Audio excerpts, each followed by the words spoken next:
meus queridos, tudo bem com vocês? Pastor José Francisco ou J. Silva, se vocês desejarem.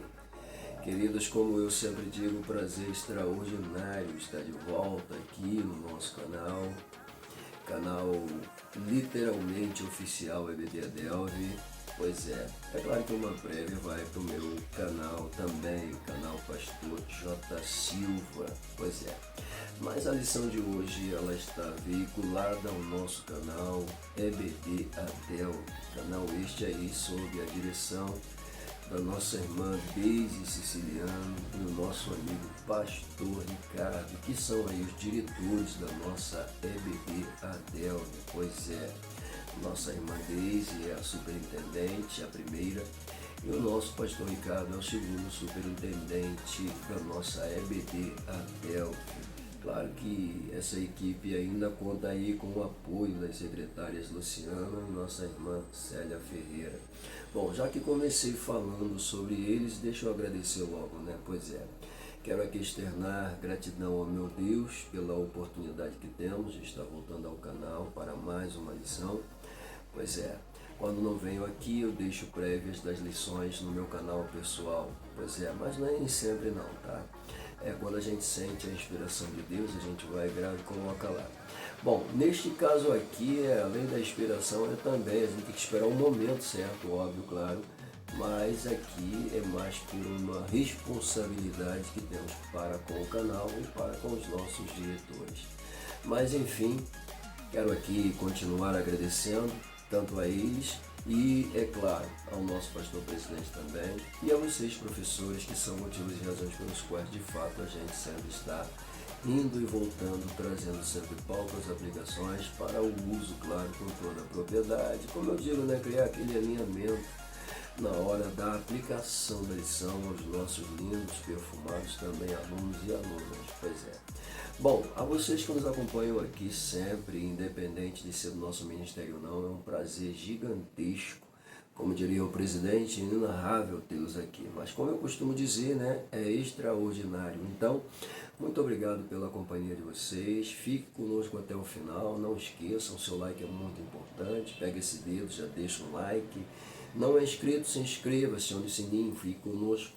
Como digo, vai ser um prazer ter a sua companhia aqui até o final, tá bom? Então já chama a família, senta no sofá, prepara aquela pipoca, porque estamos fechando mais um trimestre. Pois é, estamos colocando hoje em pauta a última lição, tá? Aonde o título principal da revista é justamente Igreja de Cristo e o Império do Mal. Pois é, a ânsia de falar logo de império, né? Pois é. Bom, a Igreja de Cristo e o Império do Mal. Como viver neste mundo dominado pelo espírito de Babilônia.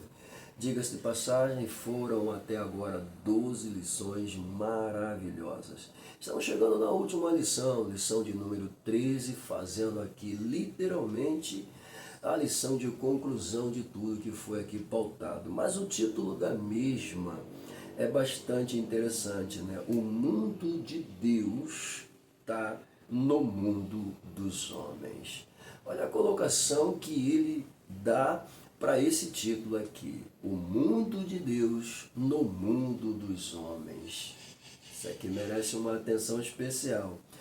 Vamos direto para o nosso texto áureo então, né? O nosso texto áureo aqui está pautado em São Mateus, capítulo de número 1, versículo de número 23, e diz-nos assim: Eis que a Virgem conceberá e dará à luz um filho.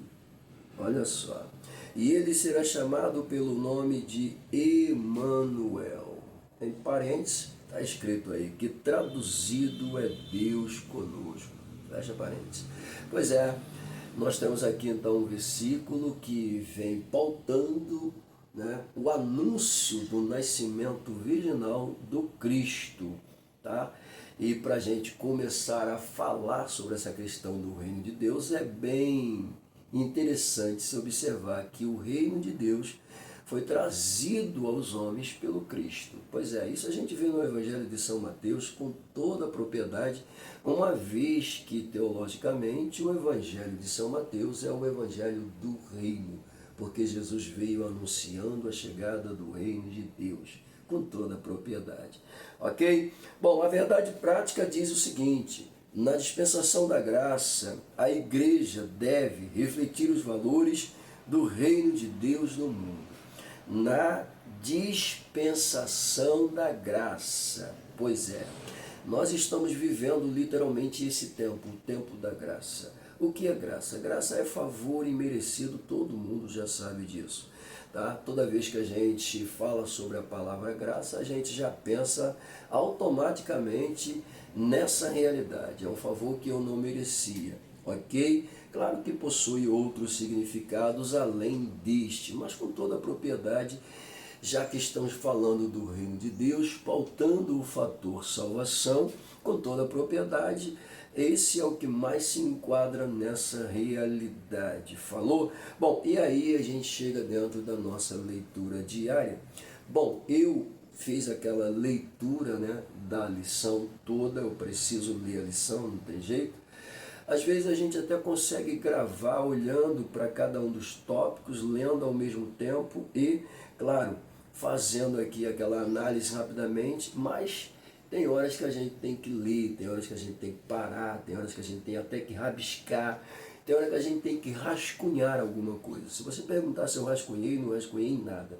Agora, na lição anterior nós fizemos um rascunho extraordinário, ficou bonito demais. Mas essa daqui a gente vai pela graça, pela fé e pela misericórdia. Então vem comigo, se tu acredita que Deus fala, fica aí, porque você vai ouvir. Bom, a leitura diária, na primeira descrição, ele coloca aí: o pecado entrou no mundo por Adão, mas pela pessoa de Cristo veio a salvação. Sim, isso aqui é uma descrição que a gente vê com toda a propriedade alocada dentro da palavra do Senhor. Está escrito aí em Romanos 5, 12, 18, 19, como ele coloca aqui, corroborando essa afirmação. O pecado entrou no mundo por Adão, de fato, né? Mas Cristo, ele traz a salvação com toda a propriedade. A gente até costuma dizer, né? O Adão físico terreno e o Adão espiritual, que é Cristo. Bom, mas isso aí vai remeter-nos aqui a um tempo para ficar explicando. Então, pega só de forma sucinta e observe a descrição com muita calma, porque ela nos ajuda a entender o conteúdo da lição. Vamos lá, segunda descrição, a mensagem do reino de Deus tem um forte apelo, claro, com certeza, tá? Um forte apelo ao arrependimento, né? A gente observa que João Batista, que é o arauto do Senhor Jesus, aquele que veio, né, anunciando a chegada literalmente do Senhor Jesus Cristo, com toda a propriedade ele deixa claro essa expressão: arrependei-vos. Pois é, a palavra muito forte, né, utilizada expressamente, né, alocada ao vocábulo de João, quando proferia, era justamente isso: arrependimento. Pois é, o reino de Deus, tá? A salvação, ela é dada a quem se arrepende literalmente e muda a sua conduta de viver por amor a Deus. Isso aqui é muito importante. Deixa eu sair, senão a gente não sai. Mas enfim, só para corroborar, a mensagem do reino de Deus pauta com o arrependimento. Quando a gente prega, quando a gente anuncia, a gente espera que a mensagem proferida provoque no coração de quem está ouvindo literalmente o fator arrependimento. E uma vez a pessoa arrependida, de fato venha se converter, que é mudar literalmente a sua rota e começar a caminhar em direção à rota que o Senhor tem proporcionado. Para melhor dizer isso aqui, o caminho de Deus. Fechando, vamos para a terceira. Vamos lá. Os filhos do reino devem expressar os valores. Claro. Quem são os filhos do reino? somos nós, a igreja. Então a igreja deve expressar, deve mostrar, deve evidenciar literalmente o que, pastor? Os valores, tá? No dia a dia desse reino, por meio da palavra. Pois é, isso é uma verdade. Vamos para a quarta. A expiação de Cristo libertou o homem, claro. A expiação, né? O sacrifício de Cristo, literalmente, tá? Ele coloca aqui dizendo, libertou o homem da maldição da lei. Pois é, o sacrifício de Jesus diz para mim que eu não preciso mais, tá, oferecer aqui uma ovelha, uma pomba, uma rolinha, nada disso, né? Não preciso mais colocar animais no altar e sacrificar, derramar o seu sangue, depois ir lá. Não, não preciso. O sacrifício de Jesus expiou a minha culpa e me deu condições de entender que o sacrifício dele é suficiente para eu pautar a importância do reino de Deus em minha vida. Aleluia! Lindo demais. Bom, a quinta, a remissão de pecados. Tá? A remissão de pecados para louvor, olha o que ele diz, para louvor e glória de Deus, a remissão do pecado. Que é isso? Olha que coisa tremenda. Eu sou um pecador, tá? Quando eu me arrependo, reconheço Jesus como meu Senhor e Salvador, Jesus, ele pauta a minha culpa e ele tira a minha culpa, remindo-me, me inocentando, literalmente sem eu merecer, somente pelo fato do meu arrependimento e a minha decisão de mudar a minha rota, me convertendo, Jesus, ele pauta literalmente em mim, tá, essa inocência, me remindo, me inocentando literalmente do pecado. Logo, só quem pode remir o homem, tá, de todo o pecado cometido é Cristo, tá? Somente Jesus pode limpar a nossa culpa. Pelo amor de Deus, Jesus é tremendo. Deixa eu ir para a última, né? Os que não obedecem ao Evangelho estão debaixo. Os que não obedecem o Evangelho, infelizmente, eu tenho que dizer, estão debaixo da maldição. Calma aí, pastor, isso é pesado demais. Jesus disse aos seus discípulos, pois é, ide por todo mundo, pregai o meu evangelho a toda criatura. Aquele que crer e for batizado será salvo, mas aquele que não crer será condenado. Está escrito. Pois é, eu não posso ir contra aquilo que o Senhor Jesus deixou muito claro e evidente no Evangelho segundo escreve São Marcos. Está escrito lá. Pois é, isso é tremendo, maravilhoso. Pois é, fechamos aí então, e aí a gente chega dentro daquela leitura bíblica em classe. Veja bem, a leitura bíblica em classe, assim, nos moldes da lição anterior, também está pautado em duas referências, né? A primeira delas é São Mateus, capítulo 1, versículos 21 a 23. Depois, Gálatas, capítulo 4, versículos 3 a 7. Vamos lá. Bom, na leitura de São Mateus, parafraseia o nascimento virginal do Cristo com toda a propriedade, tá? O anúncio do anjo, com toda a evidência a Maria, é pautado nessa primeira leitura, tá? Na segunda leitura, nós observamos aí então, mas vindo à plenitude dos tempos, Deus enviou seu Filho, nascido... só confirma a primeira leitura, na plenitude dos tempos. Dentro da lição, isso aqui, né, o autor vai dizer com toda a propriedade, vai dizer que isso aqui já se cumpriu. De fato, né, o nascimento de Jesus, e observe que a leitura está pautando literalmente essa questão. O versículo 4 fala justamente do que acontece na primeira leitura. A primeira leitura traz o anúncio do nascimento. Pois é, e a segunda leitura corrobora, autenticando literalmente esse nascimento virginal do Cristo. Pegou? Bom, você fica à vontade para você cavar muito mais, mas deixa eu ir para o nosso plano de aula dentro daquelas três partes que eu gosto de observar, e ao ler a lição eu já observei, já peguei aqui a importância, tá? Na introdução do plano ele coloca dizendo que a Igreja de Cristo é a expressão visível do... Olha que coisa linda, né? A Igreja de Cristo é a expressão visível do reino de Deus no mundo. Lindo demais. Que é isso? É a expressão visível, né, do reino de Deus no mundo.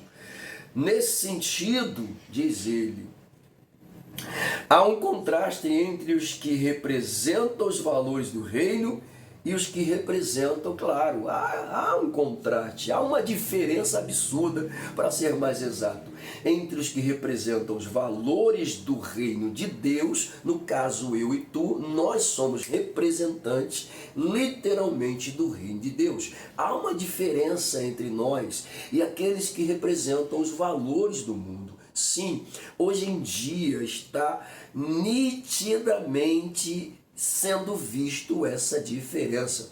É tão avassaladora e tão estranha ao mesmo tempo, porque alguns, né, dos nossos, infelizmente, estão se deixando levar pela ociosidade desse mundo faccioso, tá? Pela influência desse mundo, e tentam colocar aqui, né, o amor de Cristo em relação ao mundo.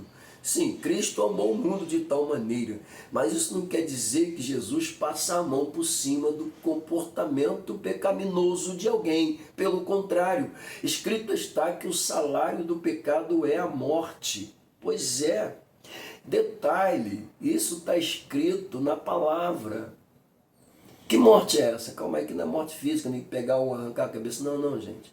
Isso aqui é morte espiritual, porque a pessoa quando começa a pecar, literalmente ela começa a morrer, né? Literalmente, até chegar à morte física, enfim. Mas isso aqui é uma pauta que realmente merece muito a nossa atenção, e como a gente não tem tempo para ficar explicando de forma mais clara, tá? Eu vou parar por aqui e vou dar continuidade, senão a gente não sai daqui, tá? Então isso aqui é muito importante aos professores fazerem uma observação do assunto, tá bom? Veja bem, mas que existe esse contraste, existe, que existe essa diferença, existe. E, claro, vai existir sempre. Até porque Jesus mesmo disse que nós estamos no mundo, mas não somos do mundo, né? Não somos do mundo, estamos aqui apenas de passagem. Que é isso, pastor? Como é que você não é do mundo? Foi Jesus quem falou. Se Jesus falou, a partir do momento que eu aceito Ele como meu Senhor e Salvador, significa que Ele quer me levar para Ele mesmo. Automaticamente, se eu for olhar para dentro da realidade biológica, que pauta a minha pessoa dentro da visão teológica, para ser mais clara, como um ser tricotômico, possuidor do corpo, do espírito e de uma alma, automaticamente meu fôlego de vida, que é meu espírito, que veio de Deus, tem ânsia de voltar do lugar de onde veio. Automaticamente, a minha alma, que é o ser imortal aqui dentro, que não vai morrer, automaticamente, se não se apegar a essa esperança do fôlego, meu filho, vai rodar, vai dançar. Essa carne vai se desfazer e a alma fica aí sendo condenada. Então, para que isso não aconteça, né, esse homem interior, que é o meu fôlego de vida, ele não só anseia voltar, mas o seu desejo, claro, posso até parafrasear, é ao mesmo tempo levar esse corpo e levar a alma, só que ele não pode. E aí entra Jesus para fazer esse papel, né? Porque Deus amou o mundo de tal maneira que deu seu Filho unigênito para que todo aquele que nele crê não pereça, mas tenha a vida eterna. Pronto, né? Foi, não teve jeito. Bom, vamos lá. Por isso ele diz que esta lição, ou nesta lição, tá, temos a oportunidade de refletir, de analisar literalmente. Como assim, pastor? A respeito do nosso papel, da nossa obrigação diante de um mundo dominado pelo espírito de Babilônia. Tenso demais. A lição nos leva, mais uma vez, a refletir, a pensar e analisar qual tem sido o meu papel, como é que eu tenho me portado e comportado diante deste mundo dominado pelo espírito espírito de Babilônia. Uau, isso é tenso demais, pelo amor de Deus. Uau! Para fechar essa introdução, ele diz: ainda assim Deus permanece agindo no mundo. Ainda assim, Deus permanece agindo no mundo. Apesar de toda essa loucura esquizofrênica que nós estamos vendo no mundo, uma coisa a gente precisa ter convicção e certeza: ainda tudo está debaixo do controle de Deus, e Ele vai continuar agindo no mundo, porque Ele é Deus e tudo está debaixo da sua autoridade e poder, quer queiram os pecadores ou não. Reclamem, ignorem, critiquem, julguem, digam que Deus não existe, mas o mundo, o universo, tudo está debaixo do controle da poderosa mão de Deus, ok? Isso é extraordinário, pelo amor de Deus, lindo demais. Bom, vamos lá, chegando aqui então nos nossos objetivos, o primeiro dele, vamos lá, esclarecer a respeito, claro. Esse é o objetivo, esclarecer a respeito ou sobre, né, a importância do reino de Deus, com certeza. Afinal de contas, nós estamos falando sobre o mundo de Deus no mundo dos homens, ok? O mundo de Deus é o reino de Deus, literalmente, sobre o reino dos seres humanos. Meu Deus do céu, o Senhor é extraordinário. 2, pontuar as bênçãos de uma vida. Meu Deus do céu. Pontuar, tá? Olha que coisa tremenda. As bênçãos de uma vida. As bênçãos de uma vida no reino. Não tem nada igual. Nada se compara. Não tem. É por isso que a nossa carne se revolta, grita, degradeia, debate, porque ela quer fazer a vontade dela, mas quando nós estamos inseridos nessa pauta do reino de Deus, tá? E o nosso homem interior está totalmente vivificado, a carne tem que ficar quieta, pois é, tem que ficar quieta nesse parâmetro aqui, lindo demais, né? Meu Deus do céu. Terceiro, assinalar os males de uma vida no mundo. Sim, assinalar, né, os males. Quais são os males que predominam nesse mundo, literalmente? Bom, nós temos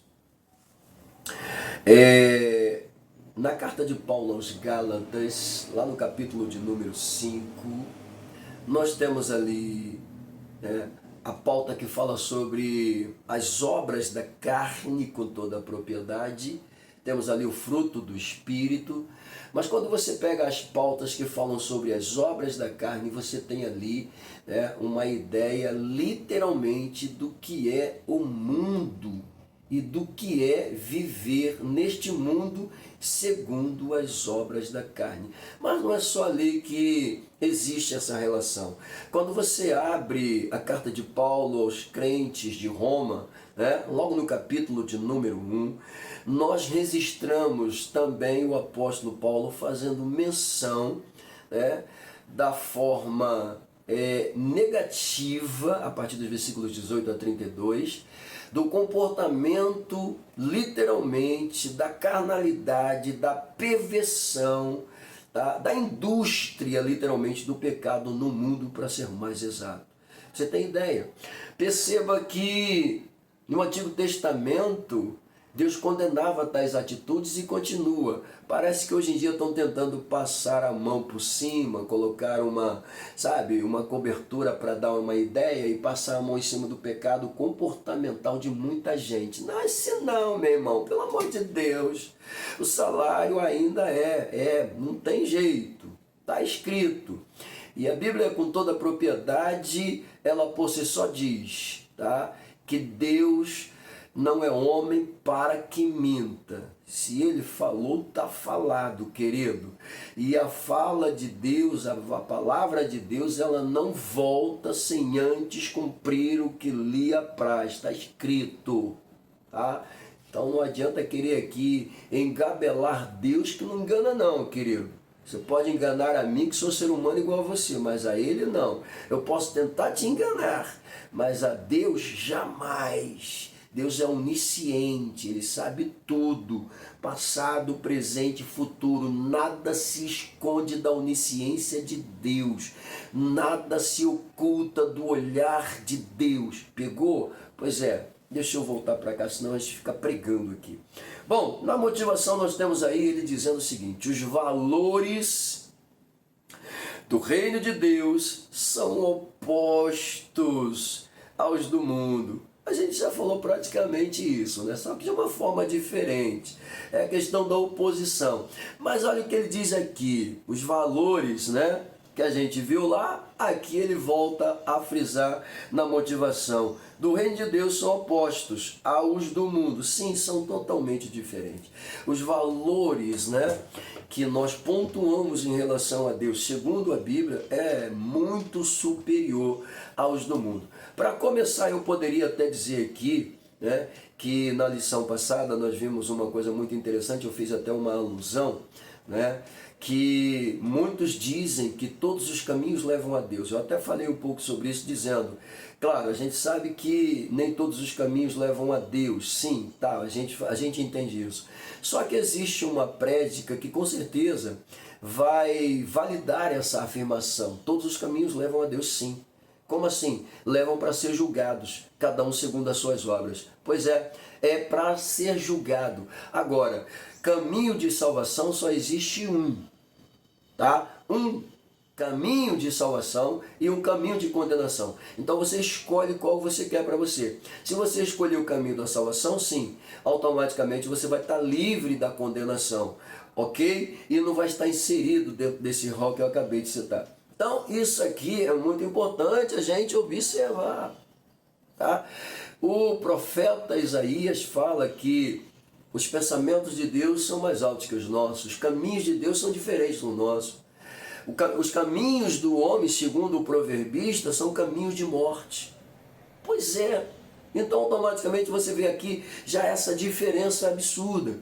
Então, automaticamente, isso aqui já diz que os valores do reino de Deus são diferentes dos valores do mundo. Sim, são, com toda a propriedade. Ok? Muito bem. Nesse sentido, o domínio próprio, olha só, nesse sentido, isso aqui é lindo.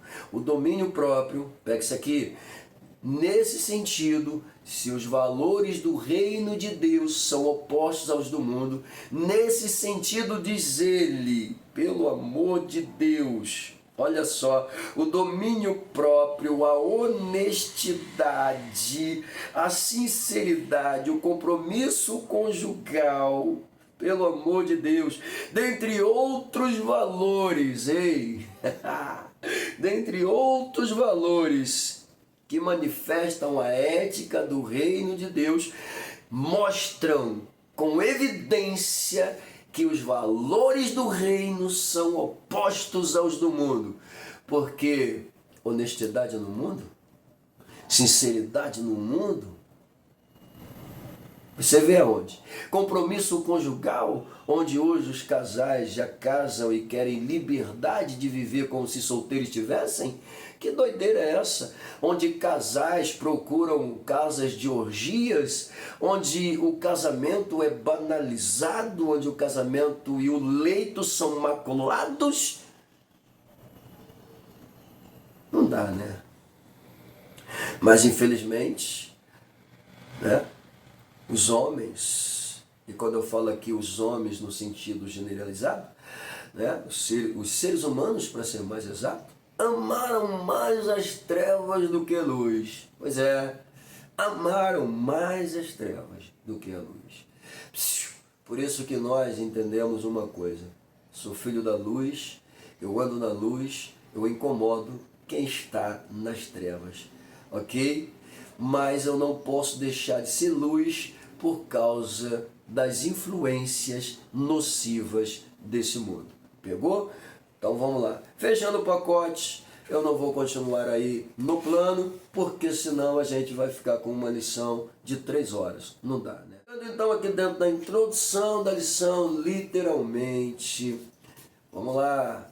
Olha o que diz o autor. As escrituras revelam, diz ele logo de início, tá, que haverá um futuro reino literal. Opa! Pega essa palavra, haverá um futuro reino real, verdadeiro. Pois é, haverá, isso é futuro. Veja o que ele está dizendo. Por que ele está dizendo isso? Porque ele continua dentro da sua pauta falando sobre a presente dispensação da graça. E na presente dispensação da graça, tempo que nós estamos vivendo, ele chama esse reino de reino espiritual. Pontua Lucas 17, 21, onde escrito está que o reino de Deus já está entre nós. Perceba, quando lemos o Evangelho segundo São Mateus, percebemos a evidência desse reino, quando Jesus chega literalmente pontuando a importância desse reino. Veja bem, como súditos que somos, automaticamente pregando a palavra do Senhor, anunciando a palavra do Senhor, estamos implantando, estamos aumentando, estamos literalmente não só evidenciando, mas como diz o autor, implantando o reino de Deus no mundo. Pois é, e como é que a gente faz isso? Pregando, levando a palavra do Senhor. Aqueles que aceitam tornam-se súditos e assim o reino vai crescendo. Ok? Isso é muito bonito. Mas veja bem, ele coloca mais uma pauta aqui também, que eu já pontuei, inclusive na introdução do plano e até na motivação, a gente falou um pouquinho sobre isso, né? Na motivação a gente viu a oposição, o lado oposto, né, do reino de Deus em relação ao mundo. E isso a gente, com toda a propriedade, vê ele colocar aqui o contraste, olha o que ele diz, tá? O contraste entre o que vive sob a égide desse reino. Que reino? O reino de Deus, tá? Em relação aos valores do mundo. Há uma diferença absurda, a gente pontua de novo, apenas para elucidar mais ainda que existe essa diferença, ok? E continua dizendo que assim o propósito é lembrar, logo o propósito de lembrar aqui é meu, de lembrar como Deus age, tá? Ou como Deus faz para continuar agindo sobre as nossas vidas. Logo isso aqui pontua que Deus continua no controle de tudo e de todas as coisas. A última fala da introdução, ele diz que o reino de Deus permanece agindo no mundo. Sim, o reino de Deus permanece agindo no mundo. E quem são os responsáveis por fazer com que o reino de Deus continue agindo no mundo, pastor? A igreja. Você, eu e tu e eu. Pois é, nós somos súditos deste reino e temos a obrigação de fazer com que ele continue sendo anunciado e agindo nesse mundo. Quer queiram os pecadores ou não, aceitem ou não, o reino de Deus vai continuar sendo pregado. E afirmo mais, as portas do inferno não prevalecerá contra a igreja do Senhor, tá? Não vai prevalecer. Pega a visão. Meu Deus do céu. E aí a gente fecha o pacote e vai para dentro do nosso primeiro tópico da lição.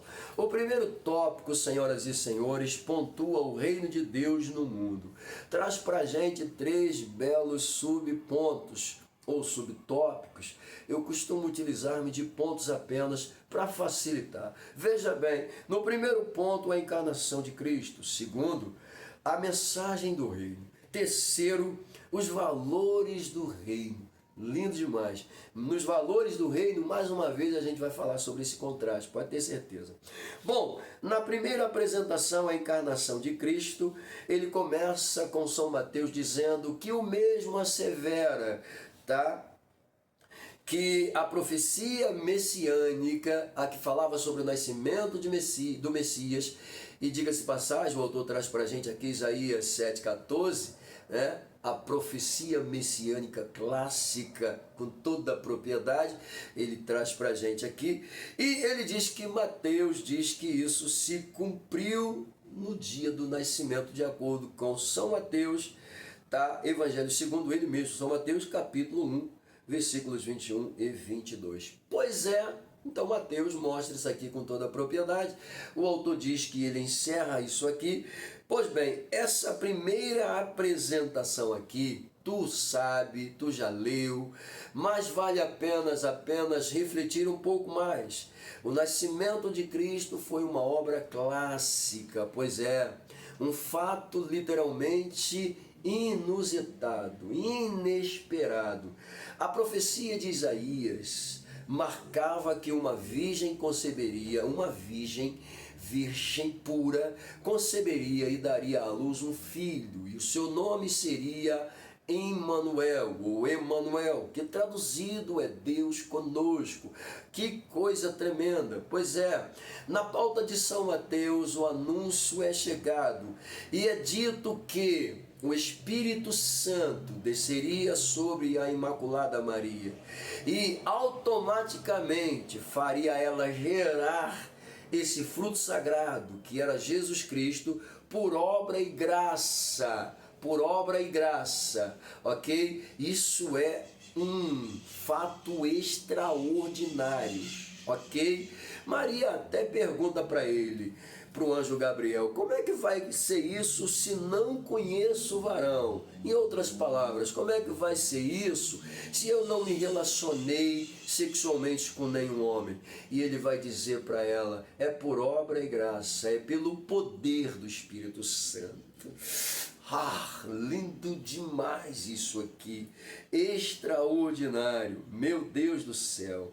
Veja bem, e aí ele traz ainda João 1,14, apenas para evidenciar que o Verbo se fez carne e habitou entre os homens. Pois é, literalmente é uma pauta muito boa. Ele até coloca aqui o que eu já disse, né?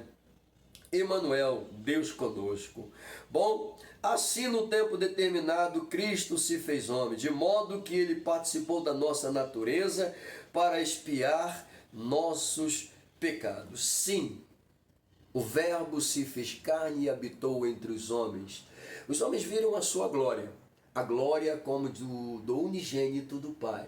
Sim, mas vivendo literalmente nesse corpo limitado humano, Jesus passou por todas as intempéries, mas cumpriu o seu papel de Messias, de Salvador, de ungido de Deus com toda a propriedade. Graças a Deus por isso, tá? Meu Deus do céu. Bom, número 2, a mensagem do reino.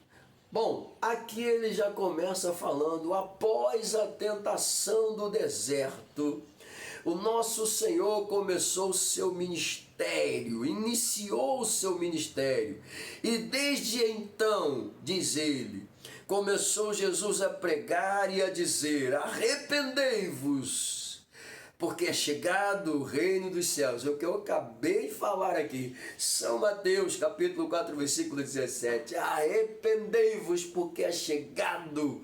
Coisa linda demais. O reino de Deus. Jesus anunciando, é chegado o reino de Deus. Uau, lindo demais. E olha o que ele diz. Fica claro aqui, com toda a propriedade, que a mensagem do reino de Deus contém um apelo ao arrependimento. Lindo demais. Uau, deixa eu voltar para a pauta de Jesus. Arrependei-vos, porque é chegado o reino. Que coisa tremenda, né? E o autor diz aqui, fica claro, fica evidente, nítido, tá? Olha o que ele diz, gente, que a mensagem do reino de Deus contém um apelo ao arrependimento. Claro, ele até evidencia e enriquece para nós a palavra arrependimento, oriunda do grego é metanoia. E o que é metanoia, pastor? Mudança de mente. Oh, meu Deus do céu, transformação de mente, literalmente.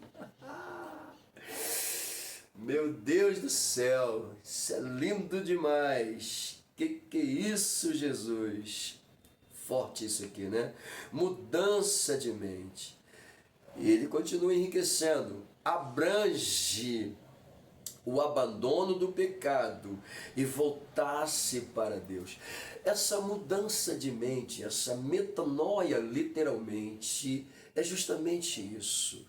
Tá? Mudança de mente. O que eu praticava antes eu não pratico mais. O que eu era antes eu não sou mais. O que eu fazia antes eu não faço mais. A minha mente mudou, ela foi transformada. A minha mente alcançou uma dimensão que antes eu não tinha noção se ela existia. Ou seja, houve uma mudança literalmente na vida, no pensamento, no comportamento da pessoa. É lindo isso aqui. Meu Deus do céu! Abandonou o pecado e, abandonando o pecado, passou a compreender. Olha que coisa tremenda, uma nova atitude. Deixa eu dar uma colocada aqui. Passou a compreender e a viver uma nova vida de forma espiritual, literalmente. Pegou? Pelo amor de Deus. Isso é lindo demais. Somente o arrependimento, diz ele, somente o arrependimento e a fé na obra expiatória e redentora de Cristo pode restaurar o pecador diante de Deus. Coisa linda, né? Sim, somente o arrependimento pode fazer com que a obra, tá, do Cristo possa surtir efeito em sua vida. Somente o arrependimento pode fazer com que o trabalho expiatório de Cristo surta efeito na vida, tá, do novo converso, de quem se arrependeu literalmente para viver essa nova vida. Pegou? Ser restaurado, meu Deus do céu. Assim ele termina dizendo que o papel da igreja, tá, é proclamar a mensagem do reino de Deus no mundo. Pois é. E aí a gente chega no 3. No 3 ele diz os valores do reino. Tá? Ele começa aqui a sua pauta trazendo, né, o Sermão do Monte. Gente, o Sermão do Monte, nós estudamos sobre isso. É uma coisa espantosa, assustadora. Jesus deixa uma série de ensinamentos fantásticos, tá, nesse famoso Sermão do Monte. Às vezes também chamado de Sermão da Montanha ou das Planícies. Pois é extraordinário o que a gente estuda, tá, dentro do Sermão do Monte. Ele traz para a gente, dizendo que esse sermão, tá, Cristo, através desse sermão, revela a ética e a moral do reino. Olha que coisa, meu Deus do céu, coisa tremenda isso aqui. Através desse Sermão do Monte, Cristo revela a ética e a moral do reino, tá? Onde ele diz, destacam-se, tá, o necessário controle da ira. Primeira coisa, controlar a ira. Pois é. Por que às vezes alguns irmãos, quando começam a pregar, não alcançam êxito? Ou quando querem anunciar, não alcançam êxito? Porque eu não posso chegar e pregar com raiva, com ira, com ódio. Você vai para o inferno. Não, que é isso? Não foi assim, tá? Eu até tenho o direito de me irar, mas eu não posso é pecar. Não posso. Pegou? Então, controle da ira. 1. 2. Fuga da imoralidade sexual. 3. Casamento indissolúvel. Opa, calma aí. Volta um pouquinho. Fuga da imoralidade sexual? Sim. O que nós estamos vivendo hoje?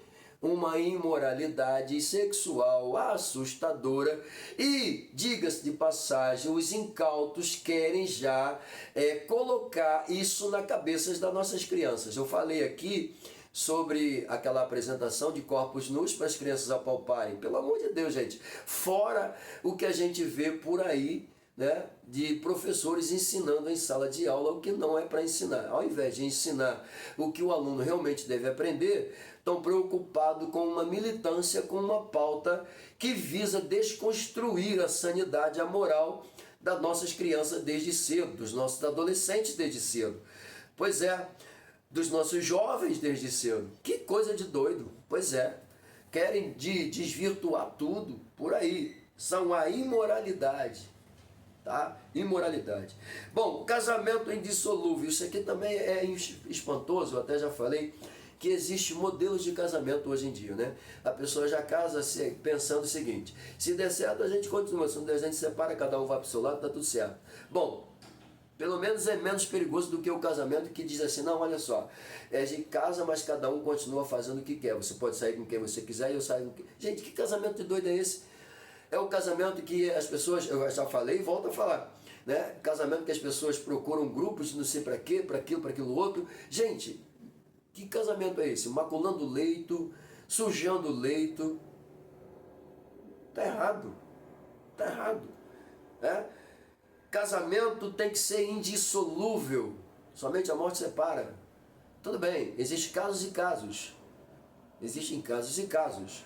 A gente também não vai ser totalmente radical. Mas o casamento, ele precisa entender que ele ainda é indissolúvel. Ok? Muito bem. Honestidade no falar. Outra pauta interessante demais. O falar do cristão. Aqui, esse honestidade no falar mostra essa diferença daqueles que vivem sobre os valores do reino de Deus e aqueles que procuram pontuar os valores do mundo. Tá? Essa questão da honestidade aqui, pelo amor de Deus. Tá? Jesus, ele é muito clássico quando diz: seja o teu falar sim, sim, não, não. Pelo amor de Deus, está difícil de acreditar até nos crentes hoje em dia. O sangue de Jesus tem poder. Entendeu? Vamos lá. Não revidar as ofensas. Eu estou pontuando aqui, como o autor colocou, né, a natureza do sermão. Vamos lá. Pelo amor de Deus. Não revidar as ofensas. Te agrediu com palavras? Não baixe o nível se igualando e respondendo com as mesmas palavras. Não, não, não. Te xingou, não baixe o nível. Não, você não precisa xingar da mesma forma como ele xingou. Não baixe o seu nível. O nível que você está é um nível evoluído, é um nível aperfeiçoado, é um nível espiritual. Você está um nível acima daquilo que é natural. Então não se rebaixe. Não se rebaixe. Pega a visão, pelo amor de Deus. Isso é lindo demais. Não revida as ofensas de ninguém. Te agrediu? Vai orar. Eu fazia isso. Me agredia com palavras, né? Seu moleque, seu não sei o quê. Você está pensando que você é o quê? Eu ia para o joelho. Senhor, toma nas tuas mãos. O Senhor é a minha justiça. Estou pedindo que o Senhor faça justiça na vida de ninguém não, mas o Senhor é a minha justiça. Né? Enquanto blasfemavam, criticavam, me julgavam, apontavam o dedo, eu estava de joelho orando. Deus do céu. Ah, Jesus, não vou nem lembrar disso. Volta para cá, centraliza aqui, pelo amor de Deus. Ah, Jesus. Meu Deus do céu. Vamos lá. A esmola, a oração e o jejum a partir de um coração sincero. Olha só que coisa tremenda, né? Meu Deus do céu. Tem gente que pensa que dar esmola simplesmente vai levar para o céu. Não é assim não, querido. Tudo bem. Dar uma esmola, ajudar quem precisa, não é somente pela obra não, tá? Não é somente de obra que vai ser salvo não. Quem salva é Jesus. Mas as obras são importantes. Isso aqui é importante, tá? Isso aqui é importante, isso aqui é papel da igreja, isso aqui é papel do crente, fazer isso aqui. Falei, pois é, meu Deus do céu. Quantas vezes a gente saía à noite, Praça da Cruz Vermelha, Quinto da Boa Vista, sei lá, evangelizando de noite, levando comida, né, levando a palavra, levando a mensagem. O que é isso, Jesus? Pelo amor de Deus, não tem coisa melhor do que você fazer isso. Numa dessas noites, eu voltando para casa, após uma experiência, né, assustadora, onde eu vi Deus trabalhar na minha vida, na vida dos jovens que estavam comigo. Foi uma coisa de doido aquilo, gente, pelo amor de Deus. Parece até que havia eles estavam ligados em mim o tempo todo. Né? Quando eu cheguei no ambiente que eles estavam, cercando uma pessoa deitada num banco, quando eu me aproximei deles, eles foram abrindo sem olhar para trás, uma coisa assim espantosa, abriram o caminho. Quando eu cheguei perto da pessoa deitada no banco, quando ela me viu, ela já foi se levantando e automaticamente Deus já foi falando para ela: por que você está sentada aí? E falando com ela, automaticamente já dizendo para ela que ela tinha que voltar para o lugar de onde ela tinha saído. A mulher começou a chorar. Foi uma mulher do ciclo de oração que se desenganou, meu Deus do céu, foi ofendida e estava ali. Olha o perigo de responder às ofensas, pelo amor de Deus, estava ali.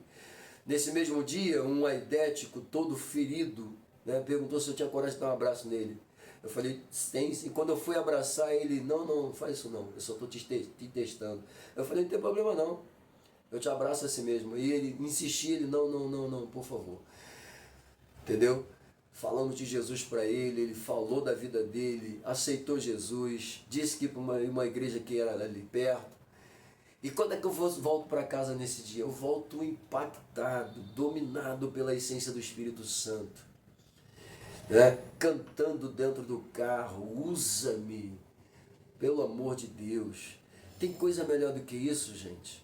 Fazer a vontade do reino, fazer a vontade de Deus, não tem preço isso aqui. Deixa eu voltar que eu falei demais. Ai, meu Deus do céu, eu lembrei, né? Fazer o quê? Meu Deus. Vamos lá. Não julgar os outros. Deixa eu só terminar, porque senão eu vou falar de todas elas. A gente vai ficar aqui, né, uns 30 minutos falando só sobre isso.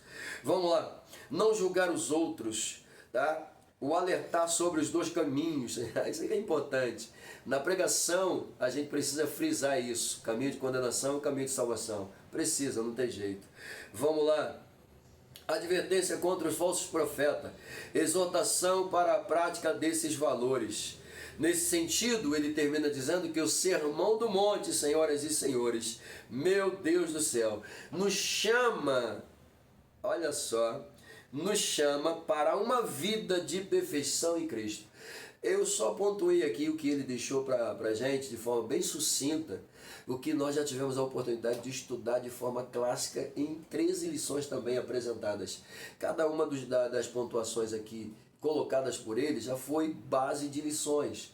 Então é muito bom falar desse assunto, né? Porque você aprende uma realidade do que é o cristianismo segundo o próprio Cristo, tá? Porque na maioria das vezes a gente vê um Paulo desenvolvendo uma série de doutrinas e ensinamentos, pontuando literalmente como que a igreja deve se portar e comportar.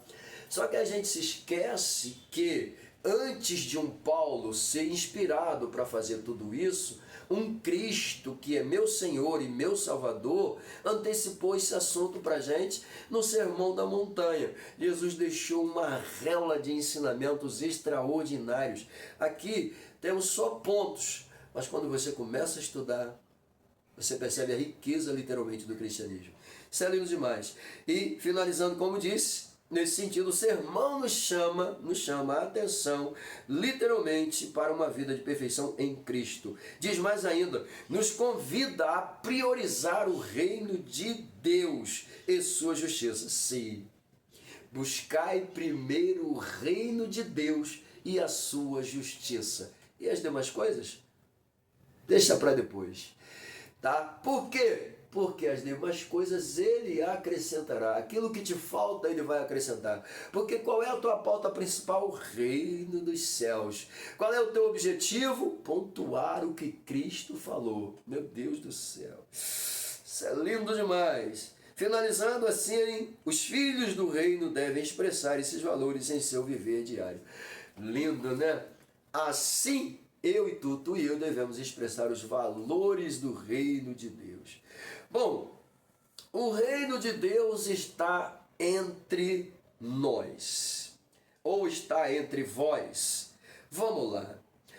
O autor deixa pra gente um argumento que me chamou a atenção. Ele diz que, de acordo com Jesus, o reino de Deus é espiritual e não material. Veja bem, vimos isso na introdução. Aqui ele pontua para a gente, o reino de Deus é espiritual e não material. Veja bem, por que é importante a gente falar sobre isso? Não sendo material, ele também não é um reino político, porque ele não está ligado aos propósitos materiais. Não. O autor coloca para a gente, muitas pessoas perdem os propósitos de Deus para suas vidas porque não estão dispostas a deixar o mundo, nem querem mudança.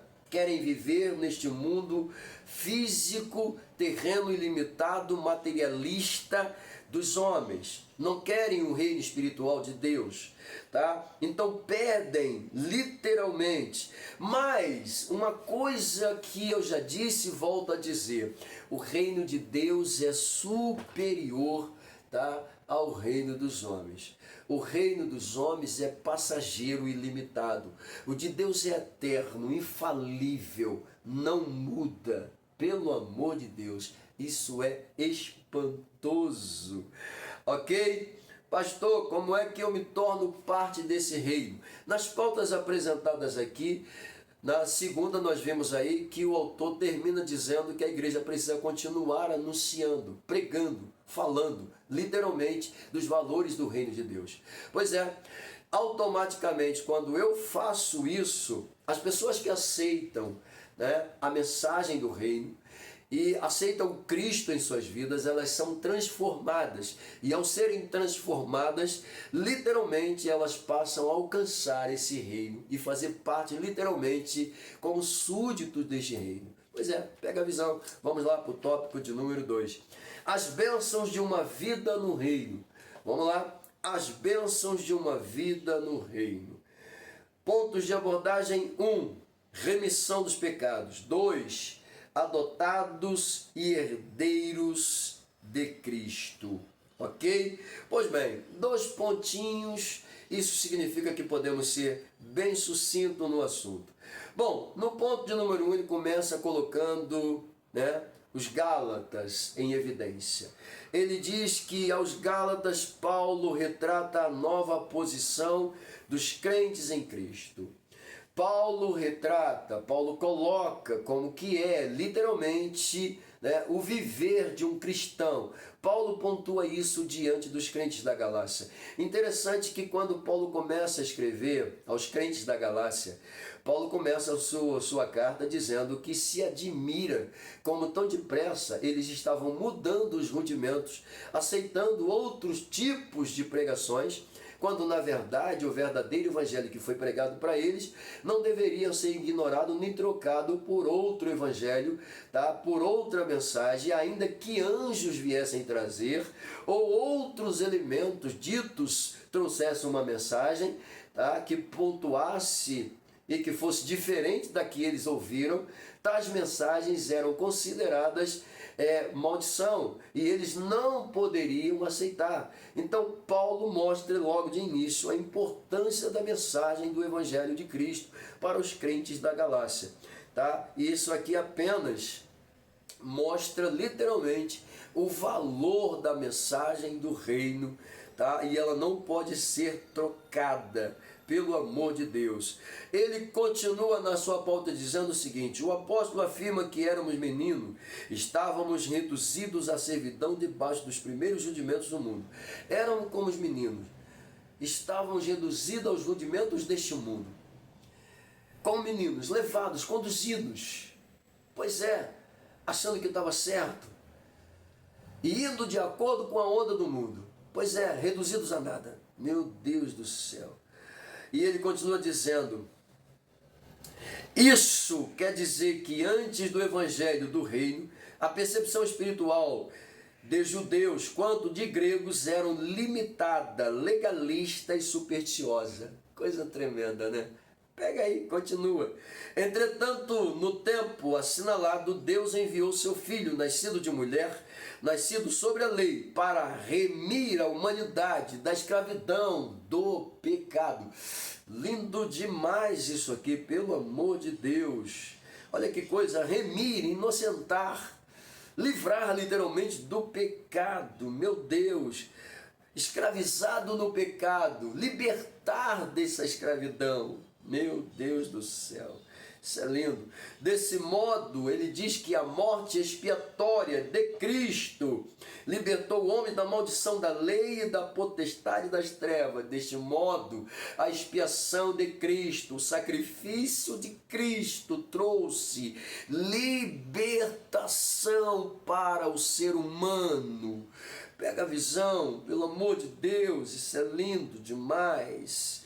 E detalhe, não só libertação, não só inocência, como livrou das trevas, da condenação.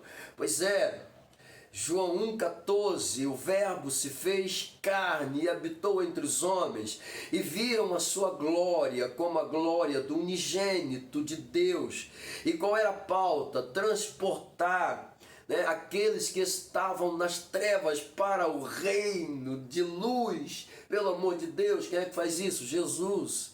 Coisa linda demais. Assim como pecadores, outrora escravos e agora perdoados, fomos elevados à condição de filhos por adoção e herdeiros com Cristo. Que coisa linda! Quem é que fez isso em nossas vidas? Veja bem a importância de quem aceita a mensagem do Cristo. Ele deixa de ser escravo, passa a ser livre. Ele que antes era culpado por causa dos muitos pecados, passa a ser inocentado, remido literalmente, purificado e passa a ser súdito do reino. Lindo demais isso aqui. Fique à vontade, pelo amor de Deus. Número 2, adotados e herdeiros de Cristo. Noutro tempo éramos estranhos e inimigos, mas agora somos filhos reconciliados com Cristo. Pelo amor de Deus. Deus concebeu aos filhos a dádiva de um novo nome, uma nova imagem, a imagem de Cristo. Lindo demais isso aqui, né? Como resultado de nossa adoção agora como filhos, somos também herdeiros por Cristo. Bom, eu preciso pontuar isso aqui, olha só.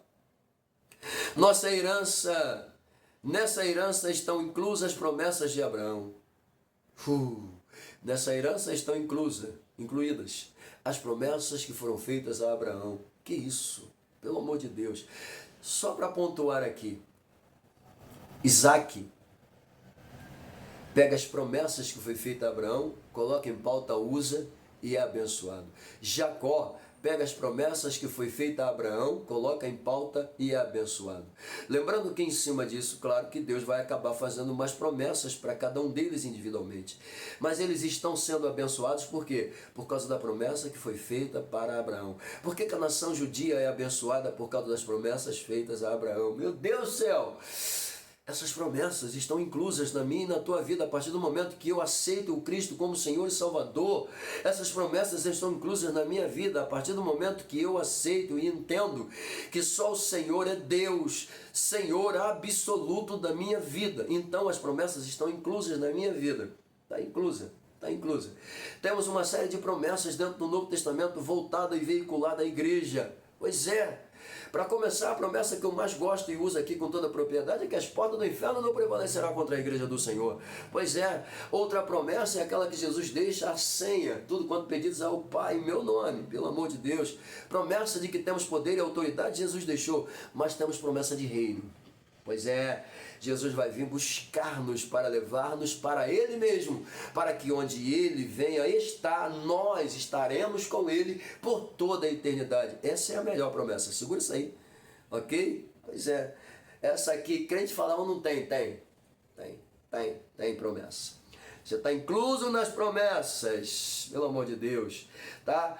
E a vida eterna, Jesus falou sobre isso, né? Pelo amor de Deus. Ao ser aceito, fomos transformados em filhos para o seu louvor e glória. O propósito da remissão de pecados, a filiação e a herança, não tem outro alvo senão louvar e glorificar a Deus. Por que eu louvo e glorifico a Deus? Eu fui salvo, eu fui alcançado, eu fui remido, eu fui lavado, eu fui liberto. Ah, que é isso, pelo amor de Deus? Portanto, a igreja nunca terá glória em si mesma, nunca. Igreja que pensa que tem glória em si mesma está totalmente equivocada. Não tem. Desta forma, o homem também não tem glória em si mesmo, tá? Não tem. Eu falei sobre isso aqui. O cara prega, ele recebe todas as ovações. Não, tu não tem direito a nada. É tudo de Deus. Para ele, a honra, a glória, o louvor e a exaltação. A glória dele, pelo amor de Deus. Toda glória deve ser exclusivamente tributada a Deus. Pega a visão, pelo amor de Deus. Uau! Bom, fechamos aqui 3. Vamos lá? Número 3. Os males de uma vida no mundo. Os males de uma vida no mundo. Pontos aqui de abordagem: 1, a escravidão do pecado. 2, filhos da ira e condenação eterna. E só 2 pontinhos. Vamos lá. Os males do mundo. A escravidão do pecado. A Bíblia assevera, assegura, diz com toda propriedade que aquele que comete pecado é escravo do pecado. Ele diz aqui servo. Servo é a mesma coisa que escravo. Ok? É servo, é escravo do pecado. Está lá em João 8,36, fica à vontade. Isso significa que o ser humano é escravo daquilo que o controla. Pois é, sim. Se existe uma coisa que leva você a pecar, automaticamente você acaba se tornando escravo daquilo. E você tem que lutar contra isso, tá? A gente tem que lutar contra isso.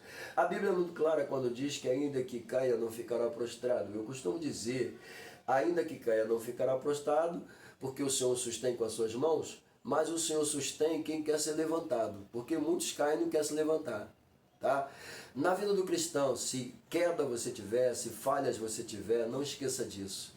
Não se prostre, não aceite, se levante, lute, tá? Fale com Deus, peça para Deus te colocar de pé. Isso é muito importante, isso é muito bom para nossas vidas. Vamos lá? Bom, o pecado torna o homem incapaz de aceitar a palavra de Deus, isso é uma verdade absoluta, sim, nós estamos vendo isso literalmente nesse mundo tosco. Pois é, não querem saber da palavra de Deus de modo algum. Bom, além disso, a soberba o impede de reconhecer a própria escravidão. Sim, não querem reconhecer, querem viver numa vida misericórdia, de pecaminosidade, né, assustadora, mas não reconhecem que estão vivendo no pecado. Lutam, sabe, aquela batalha, aquela guerra assustadora. É aquela guerra assustadora aqui dentro.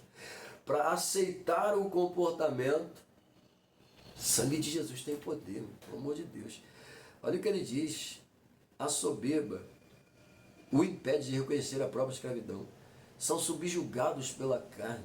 São subjugados pelo desejo da carne. Pelo amor de Deus. Pelo amor de Deus. Assim, para finalizar, o pecador ele está subjugado pela carne, entregue à desonestidade, às injustiças, às glutonarias, ao alcoolismo, à nicotina, ao cigarro, ao fumo de modo geral e a demais vícios, tá? Meu Deus do céu, eu falei, né? Eu comecei aqui falando sobre Gálatas, né? Sobre as relas, fruto do Espírito e, claro, as obras da carne. Pois é, tenso demais. Mencionei uma pauta sobre isso e aqui nós temos um assunto bastante evidente falando sobre isso. É o retrato de uma vida miserável, sem paz de espírito, que trilha o caminho das trevas, tá? E quem faz isso, quem está nessa condição de vida, necessita urgentemente de salvação.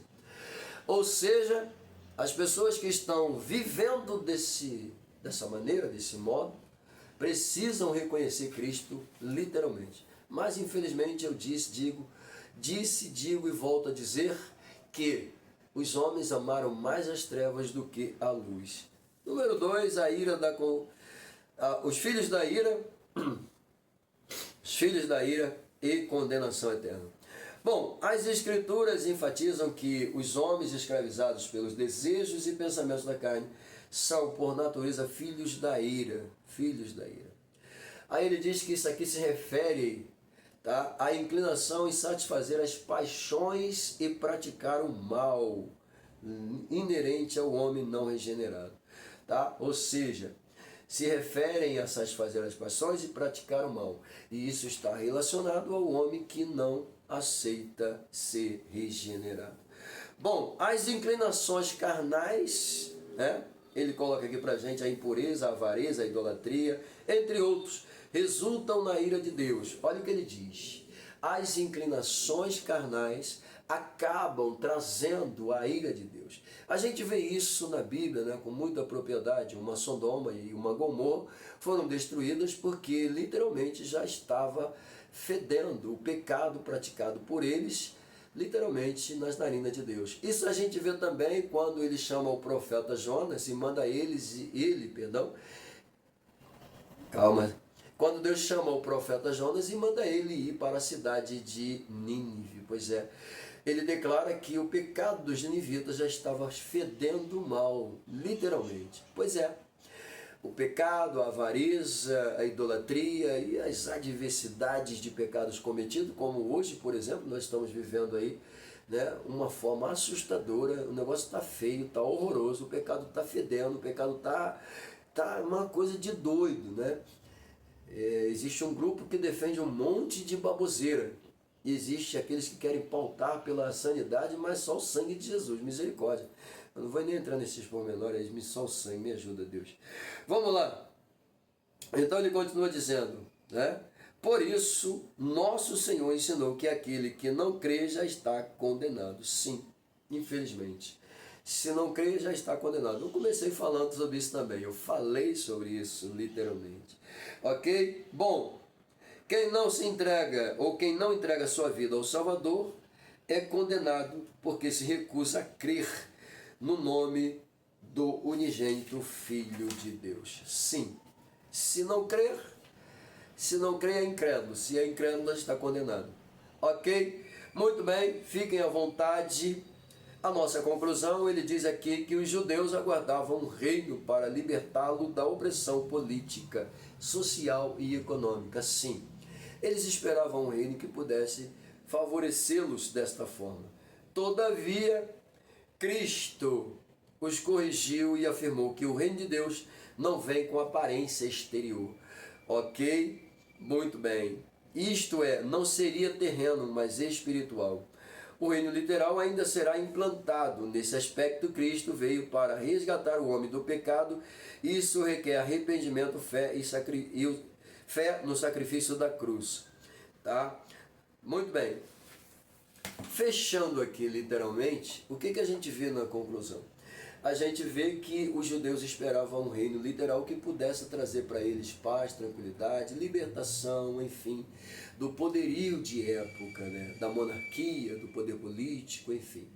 Sendo que Cristo não traz esse tipo de reino para eles. Cristo traz para ele o reino de Deus, o reino pautado literalmente no centro da vontade de Deus. E não era isso praticamente que eles queriam. Foi por isso que muitos acabaram rejeitando Cristo. Tá? Salvos os 12 apóstolos, automaticamente aqueles que aceitaram crer no Cristo depois. Isso aqui apenas evidencia, tá, que o reino literal que ele começou lá na introdução falando, futuro reino literal, é importante, eu já até fiz uma pauta sobre isso, a gente precisa continuar pregando dentro desse reino espiritual, anunciando dentro desse reino espiritual, porque até chegar a esse reino real, literalmente, né, nós temos uma ponta aqui, o arrebatamento da igreja, entraremos no céu literalmente, conheceremos esse reino no céu. Tá? Mas existe literalmente um outro reino que vai ser implantado aqui na terra, que é o reino milenar. Após o último dia da grande tribulação, Cristo está descendo para libertar os seus filhos, né? Libertar o seu povo israelita da perseguição do anticristo. Obviamente, isso aqui acontece no final da grande tribulação, e a partir desse momento, esse período cerra, se fecha literalmente e inicia-se um novo milênio. Nesse novo milênio, literalmente, é o reino de Cristo aqui na Terra. Nesse milênio, automaticamente, o Senhor Jesus, durante 1000 anos, vai ensinar aos seres humanos como é que se governa, como é que reina-se literalmente. Ok? Terão a oportunidade de ver a restauração, literalmente, tanto da terra quanto da vida, né? A ferocidade dos animais, tantas coisas mudarão, mas mesmo diante de um reino puro, de um reino satisfatório, os que nascem durante esse período, tá, são aqueles que ainda preferem voltarem-se contra esse tipo de reino e se tornarão literalmente uma grande parcela, vai se tornar literalmente vítimas fáceis nas mãos de um Satanás que vai ser solto, vai sair a enganar as nações, muitos serão enganados, né? Porque o desejo do homem de fazer a sua própria vontade, né, é muito tenso, acaba se colocando contra a vontade de Deus. É mais ou menos como Paulo diz, né, aqueles dois gigantes que decladeiam aqui dentro, a carne e o espírito. Um quer fazer a vontade de Deus, o outro quer fazer a vontade da carne. Pois é, nesse reino milenar, a natureza humana do ser humano ainda está ali, ardente, e vai se tornar vítima fácil. Bom, mas esse reino literal, tá, é mais para o futuro. Porque por enquanto eu, tu e eu estamos no reino espiritual, somos súditos e vamos continuar pregando a palavra do Senhor. Pega a visão e até a próxima.